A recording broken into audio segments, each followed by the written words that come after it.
Ça vous dit un petit tour dans les étoiles? Allez, je vous emmène découvrir l'une des stars de notre vente Montignac du 19 août. Voici l'Harmonia Macrocosmica de Cellarius. Un atlas céleste publié à Amsterdam en 1708 et l'un des plus beaux livres d'astronomie jamais imprimés.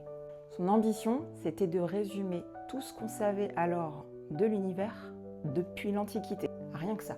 D'abord, on commence par le frontispice.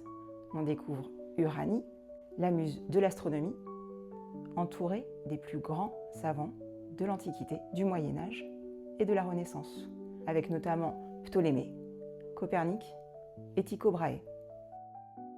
Cet atlas, il se trouve à une période charnière, en ce tout début du XVIIIe siècle, avec trois grandes conceptions de l'univers qui coexistaient alors.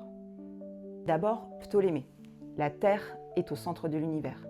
Puis, Copernic, qui renverse tout. Cette fois, c'est le Soleil qui devient le centre. Et enfin, Tycho Brahe, qui propose un compromis étonnant. Les planètes tournent autour du Soleil, mais le Soleil continue de tourner autour de la Terre. Et à la suite, ces cartes célestes absolument incroyables. On y voit les constellations classiques, antiques, aux coloris si bien conservés à travers les siècles. Et même certaines planches qui remplacent les figures de la mythologie grecque par des personnages de la Bible. Et n'oubliez pas de regarder les marges, aux détails si vivants et si parlants.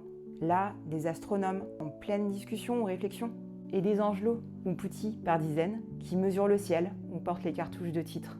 Chaque planche est un véritable concentré d'informations scientifiques et en même temps une vraie œuvre d'art. Pas étonnant donc que les images de cet atlas soient restées gravées dans les imaginaires jusqu'à nos jours.